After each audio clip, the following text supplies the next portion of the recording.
नमस्कार, मी पंजाब डक. सोलापूर जिल्हा, सांगली जिल्हा, आटपाडी हे पंढरपूर आणि लातूर, धाराशिव त्या जिल्ह्यातल्या शेतकऱ्याला सांगू इच्छितो की आज 27-28च्या दरम्यान म्हणजे ह्या 3 दिवसामध्ये तुमच्याकडे पाऊस येणार आहे म्हणून हा अंदाज लक्षात यायचा. तर त्याच्यानंतर म्हणजे हे पाऊस काय होईल हे तुम्हाला 2-3 दिवस पडेल. त्याच्यानंतर मग थोडा रिमझिम स्वरूपाचा असा काही येत राहील. ते म्हणजे जुलैच्या पहिल्या आठवड्यात मात्र राज्यात काही काही ठिकाणी धुमाकूळ पाऊस घालणार आहे, जोरदार पाऊस पडणार आहे. त्याच्यामुळे सर्वप्रथम मुंबईकर, पुणेकर, अकोले, अहिल्यानगर, संगमनेर, ओझर ह्या पट्ट्यातल्या नाशिक, नंदुरबार, धुळे, जळगाव ह्या शेतकऱ्यांनी काळजी घेण्याची गरज आहे. कारण की जुलैच्या पहिल्या आठवड्यात मुंबईकडे देखील मुसळधार पाऊस पडणार आहे. काही ठिकाणी अतिवृष्टी होईल म्हणून हे देखील सर्व शेतकऱ्यांनी लक्षात घेतलं. पुण्याकडे देखील अतिवृष्टी होईल, मुसळधार पाऊस पडणार आहे जुलैच्या पहिल्या आठवड्यात म्हणून हे देखील त्यांनी लक्षात घेतलं. त्याच्यानंतर संगमनेर, अकोला, त्याच्यानंतर शिर्डी, राहता, कोपरगाव, वैजापूर, गंगापूर, त्याच्यानंतर इकडं फुलंब्री ह्या पट्ट्यामध्ये देखील काय होणार आहे ते जुलैच्या पहिल्या आठवड्यात मात्र त्यांच्याकडं मात्र मुसळधार पाऊस पडणार आहे म्हणून हा त्या अंदाज त्यांनी लक्षात येतात.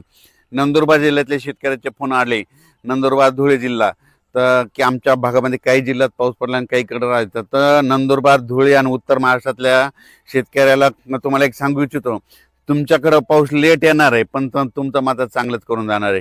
कारण की तुमच्याकडे काय होणार आहे, जुलैच्या म्हणजे पहिल्या आठवड्यात इतका पाऊस पडणार आहे की पहिल्या पावसात तुमचे ओढे नाले सगळे ओव्हरफ्लो होणार आणि त्याच्यानंतर नदी नाले होणार आणि तुमचे जितके जे छोटे छोटे तळे बंधारे सगळे मात्र भरून जाणार आहेत. म्हणून हे अंदाज उत्तर महाराष्ट्रातल्या नंदुरबार जिल्हा, धुळे जिल्हा, जळगाव जिल्हा, नाशिक जिल्हा, दिंडोरी ह्या परिसरातील लोकांनी तुमच्याकडे पाऊस येणार आहे, थोडा सगळ्यापेक्षा उशीर येणार पण मात्र तुमचं चांगला हे करून देणार आहे, तुमची पाण्याची टेबलच वाढवून देणार आहे म्हणून हा तुमच्यासाठी आनंदाची बातमी. त्याच्यानंतर मराठवाड्यातल्या शेतकऱ्याला सांगू इच्छितो, मराठवाड्यामध्ये परभणी जिल्हा, बीड जिल्हा, लातूर जिल्हा, हिंगोली जिल्हा, नांदेड जिल्हा, संभाजीनगर आणि जालना जिल्हा, मराठवाड्यात आज देखील 27 तारखेपासून 8 तारखेपर्यंत मराठवाड्यात दररोज वेगवेगळ्या भागात, वेगवेगळ्या गावात, वेगवेगळ्या तालुक्यात असा दररोज वेगवेगळा भाग पकडत असा पाऊस पडणार आहे. म्हणून मराठवाड्यातल्या शेतकऱ्यांनी हे अंदाज लक्षात घ्यायचा. जमिनीमध्ये ओल असेल तर तुम्ही तुमचं पेरून टाकायचं, नसता मग काय होईल की तुम्हाला 10 जुलै नंतरच पेरणी करायला वेळ भेटेल. विदर्भातल्या शेतकऱ्याला सांगू इच्छितो, विदर्भामध्ये आज देखील 27 पासून ते 8 जुलैपर्यंत चांगला दररोज वेगवेगळ्या भागात जोराचा पाऊस पडणार आहे. ज्या भागात वंचित राहिला त्या भागात देखील ह्या 8 ते 10 दिवसात पडून जाणार आहे. म्हणून ज्यांची पेरणी ईदभर ओल असेल ते विदर्भातल्या वर्धा जिल्हा, नागपूर जिल्हा, भंडारा जिल्हा, यवतमाळ जिल्हा, वाशिम जिल्हा, हिंगोली जिल्हा, अकोला जिल्हा, अमरावती जिल्हा, बुलढाणा जिल्हा, त्या शेतकऱ्यांनी काय करायचं, जमिनीत ओल झाली तर तुम्ही तुमची पेरणीची काळजी करून टाकण्यात काही हरकत नाही. म्हणून हेच देखील विदर्भातल्या शेतकऱ्यांनी लक्षात घ्यायचं. पण राज्यात सांगायचं झालं तर म्हणजे 1 जुलै ते 8 जुलैच्या दरम्यान मी म्हणलं होतं ना, जुलैमध्ये पहिल्या आठवड्यात राज्यात पाऊस खूप पडणार आहे. मग सगळ्यात जास्त पाऊस मुंबईकडे पडणार आहे, पुण्याकडे पडणार आहे, संगमनेर, अकोला, ओझर, विघ्नर कारखान्याच्या परिसरामध्ये मुसळधार, अतिमुसळधार पाऊस पडणार आहे. त्याच्यानंतर अहिल्यानगरचे जे वरचे धरण आहेत, निळवंडे धरण झालं, गंगापूरचं धरण झालं, म्हणजे जे कॅचमॅट एरियामधले म्हणजे उत्तर महाराष्ट्राकडे काय होणार आहे, जुलैच्या पहिल्या पावसाळ्यात खूप पाऊस पडणार आहे. त्याच्यामुळे नदीला पूर येणार आहे. त्याच्यामुळे बऱ्याच मोठ्या धरणामध्ये आवक यायला सुरुवात येणार आहे. म्हणून हा अंदाज सर्व शेतकऱ्यांनी लक्षात घ्यायचा. शेतकऱ्याला सांगू इच्छितो, शेतकऱ्यांना ज्या भागात अद्यापही पाऊस आलेला नाही तर म्हणजे ह्या 27, 28, 29, 30 ह्या 4 दिवसात येईल. पण त्याच्यामधून जर काही गावावर जर उरले तर 1 जुलै ते 8 जुलैमध्ये पाऊस पडणार आहे आणि त्या शेतकऱ्याची पेरणी होणार आहे. म्हणून शेतकऱ्यांनी घाबरून न जाता हे अंदाज लक्षात घ्यायचा.